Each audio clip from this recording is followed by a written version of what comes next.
ভোটের এই রাজনীতির বিস্তারিত আলোচনা নিয়ে স্টুডিওতে যুক্ত হয়েছেন সহকর্মী হাসান ওয়ালি। যাচ্ছি তার কাছে। ওয়ালি, আমরা যদি আপনার রিপোর্ট শেষে দেখলাম এবং এর আগে আহমেদ সালেহিনের রিপোর্ট দেখলাম, সেই ক্ষেত্রে আমরা বিএনপির আজকের অবস্থানের কথা যদি একটু বলি, মির্জা ফখরুলের বক্তব্য দিয়ে যদি আলোচনা শুরু করি। বলা যায় যে জুলাই সনদের সই করার মধ্য দিয়ে কিন্তু সব রাজনৈতিক দলের নির্বাচনের দিকে অনেকখানি এগিয়ে গেছে। বিএনপিও কিন্তু মোটামুটি বলা চলে নির্বাচনী টানেলে প্রবেশ করেছে। আজকে সহ বেশ কয়েকদিন যাবতীয় কিন্তু আসলে বিএনপি নেতারা সেই কথাই বলছেন।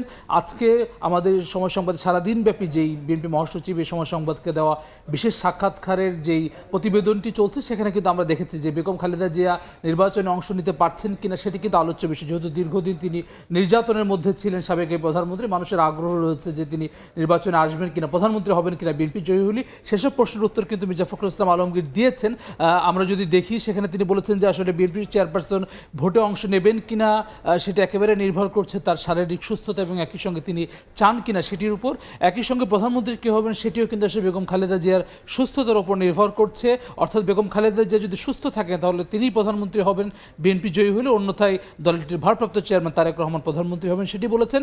একই সঙ্গে যে 31 দফা নিয়ে বিএনপি দীর্ঘদিন যাবৎ জনগণের কাছে যাচ্ছে, দোরগোড়ায় যাচ্ছে, সংস্কার কাঠামো যেটি প্রস্তাবনা বিএনপির, সেটির সঙ্গে একই সঙ্গে অর্থনীতি যাতে করে ঘুরে দাঁড়াতে পারে তেমন ইশতেহার তারা করবেন শক্তিশালী অর্থনীতি করার জন্য, সেই অঙ্গীকার থাকবে এমন কথা কিন্তু বলেছেন।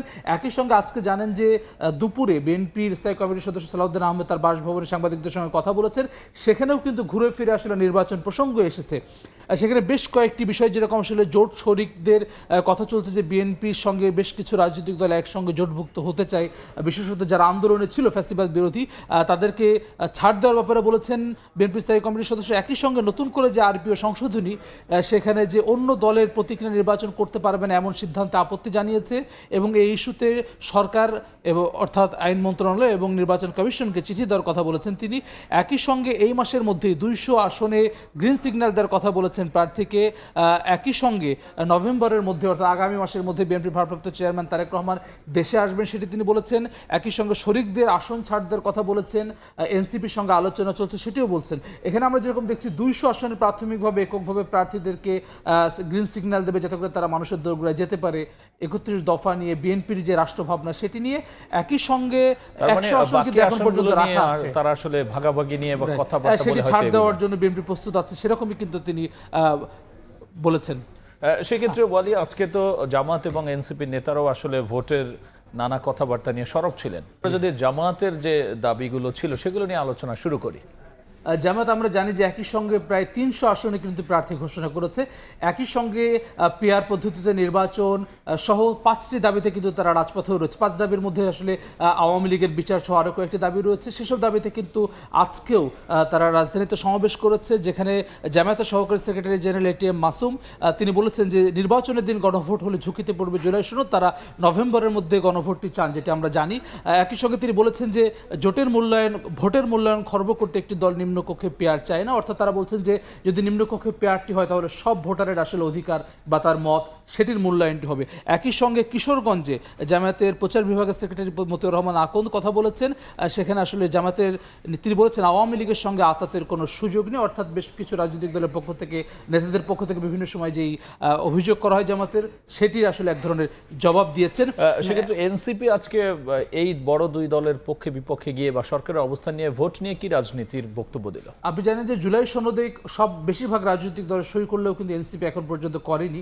31 তারিখ পর্যন্ত তাদের হাতে সময় আছে। এর মধ্যে কিন্তু আজকে ঢাকা জেলার নেতাকর্মীদের নিয়ে সমন্বয় সভা করেছে। সেখানে শীর্ষ নেতারা কথা বলেছেন দলটি, যেখানে আমরা সদস্য সচিব আক্তার হোসেন দেখতে পাচ্ছি, যিনি বলছেন আওয়ামী লীগ এবং জাতীয় পার্টি আবারও রাজনীতি করার সুযোগ পেলে দেশ ধ্বংস করে দেবে এমন অভিযোগ তিনি করেছেন, মন্তব্য তিনি করেছেন।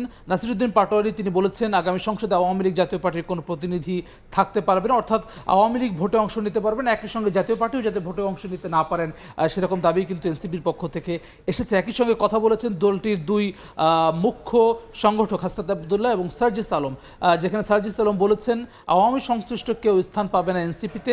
একই সঙ্গে আগামী নির্বাচনে যাতে করে কোনো ধরনের আওয়ামী লীগের কেউ যাতে থাকতে না পারে সেটিও তিনি বলেছেন। একই একই সঙ্গে এনসিপি ক্ষমতাসীন অথবা বিরোধী দল হবে, থার্ড পার্টি হবে না, তেমন আশাবাদ তিনি ব্যক্ত করেছেন। এখানে জাতীয় পার্টির উদাহরণ তিনি টেনেছেন। একই সঙ্গে হাসনাত আব্দুল্লাহ আমরা দেখতে পাচ্ছি তিনি বলছেন নির্বাচনের আগে ডিসিএসপি ভাগাভাগি চলছে, একই সঙ্গে প্রধান উপদেষ্টা যাতে করে আরো কঠোর হয় এমন আহ্বান কিন্তু হাসনাত আব্দুল্লাহ এবং জানিয়েছেন। সবশেষে তিনি গুরুত্ব দিয়ে বলছেন যে ক্ষেত্রে যেন প্রধান উপদেষ্টা নীরব দর্শক হিসেবে ভূমিকা না করেন। কি জন্য বলছেন? কেবল কি ডিসি ভাগাভাগি নিয়ে? তাদের কাছে মনে হয় যে আসলে অন্যান্য রাজনৈতিক দল আসলে খুব বেশি প্রশাসনের উপরে তাদের দখল রয়েছে। তাদের অভিযোগ আসলে যেটি বারবার তারা বলার চেষ্টা করছেন, সেই জায়গায় থেকে আসলে নিরপেক্ষ থাকার আহ্বান আসলে আমরা এনসিপি নেতাদের আজকে দেখলাম। ওয়ালি, অসংখ্য ধন্যবাদ আলোচনায় যুক্ত হওয়ার জন্য। ভোট নিয়ে বিভিন্ন রাজনৈতিক দলের অবস্থান, বক্তব্য এবং এর সংশ্লিষ্ট বিষয় নিয়ে বিস্তারিত আলোচনার জন্য স্টুডিওতে যুক্ত হয়েছিলেন সহকর্মী হাসান ওয়ালি।